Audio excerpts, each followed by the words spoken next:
سب سے زیادہ قوم کو برباد کرنے والا واقعہ ہے کہ انہوں نے آزادی اور حق گوئی کا استحصال کر دیا تھا۔ عبد الملک نے تخت پر بیٹھ کر حکم دیا تھا کہ کوئی شخص میری کسی بات پر روک ٹوک نہ کرنے پائے، اور جو شخص ایسا کرے گا سزا پائے گا۔ اگرچہ اس پر بھی آزادی پسند عرب کی زبانیں بند نہ ہوئی، تاہم بہت کچھ فرق آ گیا۔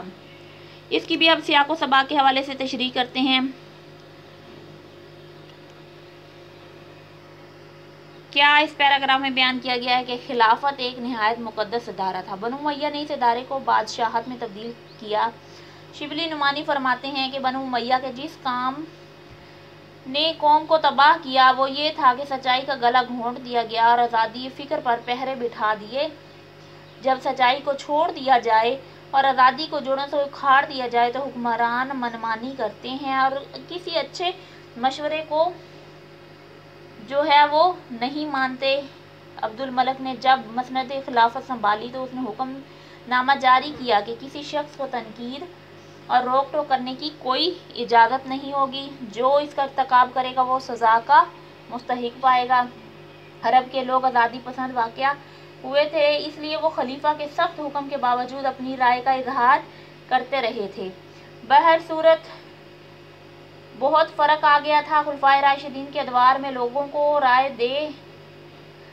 دینے اور تنقید کرنے کا پورا حق تھا۔ عمر بن عبدالعزیز خلیفہ مقرر ہوئے تو آپ نے لوگوں کو آزادی رائے کا حق دیا اور سچائی کا گلا گھونٹنے کی بدعت کو جڑ سے اکھاڑ دیا۔ انہوں نے دو دیندار اور دیانتدار اشخاص کے سپرد یہ کام کیا کہ جب وہ عدالت میں تشریف فرما ہوں تو ان کے قریب بیٹھیں اور کارروائی کے دوران میں ان پر کڑی نگاہ رکھیں تاکہ اگر کہیں غلطی ہو جائے تو انہیں فوراً روک دیا جائے۔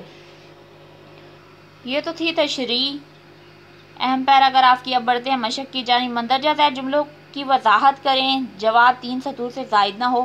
مذہبی حیثیت سے ان کو عمر ثانی کا لقب دیا گیا۔ عمر بن عبدالعزیز کی حکومت اسلامی اصولوں کا صحیح نمونہ تھی۔ آپ کی زندگی حضرت عمر فاروق رضی اللہ تعالیٰ عنہ سے مماثلت رکھتی تھی، اس لیے آپ کو عمر ثانی کے لقب سے نوازا گیا۔ اگلا جملہ کیا ہے؟ ان کا ایک اور کارنامہ جو نہایت قابل قدر ہے سلاطین بنی امیہ کی ناجائز کارروائیوں کو مٹانا تھا۔ بنو امیہ کے حکمرانوں نے رعایا کی زرعی زمینیں اپنے ہی اہل خاندان کو تحفے میں دے رکھی تھی۔ عمر بن عبدالعزیز نے ان غلط بخشیوں کا خاتمہ کیا، یہ ان کا نہایت قابل قدر کارنامہ ہے۔ اگلا کیا ہے؟ لوگ نہایت بے باکی سے ان کے اقوال و افعال پر نکتہ چینی کرتے۔ بنو امیہ کے دور میں اظہار رائے اور روک ٹوک کی روایت موجود نہیں تھی۔ عبد الملک نے عوام کی آزادی رائے اور تنقید پر پابندی عائد کر رکھی تھی۔ عمر بن عبدالعزیز نے اس بدعت کو سرے سے ختم کر ڈالا اور ان کے دور میں لوگوں کو ان کے اقوال و افعال پر تنقید کرنے کا حق حاصل تھا۔ اگلا کیا ہے؟ عمر بن عبدالعزیز کی حکومت و سلطنت کا اصول مساوات اور جمہوریت تھا۔ عمر بن عبدالعزیز کے عہد میں تمام انسانوں کو برابر کے حقوق حاصل تھے۔ آپ کو مساوات اور جمہوریت کے اصولوں کا پاس تھا۔ آپ رعایا کے ساتھ کھانا تناول فرماتے اور عام لوگوں کی طرح کھانے کی قیمت بھی ادا کرتے تھے۔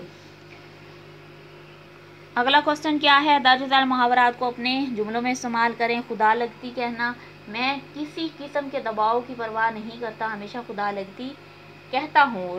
دستے بردار ہونا: اپنی جاگیروں سے کوئی بھی دستے بردار ہونے کو تیار نہیں۔ روک ٹوک: بنو امیہ کے حکمرانوں کو رعایا کی طرف سے روک ٹوک گوارا نہیں تھی۔ زبان بند ہونا: خاوند نے بیوی کو چپ رہنے کا حکم دیا مگر ان کی زبان بند نہ ہوئی۔ نکتہ چینی: عمر بن عبدالعزیز کے دور خلافت میں لوگوں کو ان کے کارناموں پر نکتہ چینی کی اجازت تھی۔ دستے بازو ہونا: سیاسی کارکن سیاست دانوں کے دستے بازو ہوتے ہیں۔ اب کیا ہے؟ درست خالی جگہ پر کریں۔ عمر بن عبدالعزیز مذہب کی ڈیش تھے۔ مذہب کی کیا تھے؟ مجسمِ تصویر۔ دو نہایت ڈیش شخص اس کام پر مقرر تھے۔ متدین اور راست باز اس کا آنسر ہے۔ امیر المومنین میں خدا کی تحریر ڈیش کے مطابق فیصلہ چاہتا ہوں، اس کا آنسر ہے قرآن مجید۔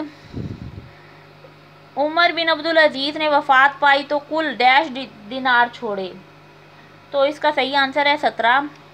عمر بن عبدالعزیز نے کہا میں قیامت کے سوا اور کسی ڈیش سے نہیں ڈرتا، کسی دن سے نہیں ڈرتا۔ یہیں پہ ہمارے لیسن کا اختتام ہوتا ہے۔ اسی کے ساتھ ہی ہمیں اجازت دیجیے۔ اللہ حافظ۔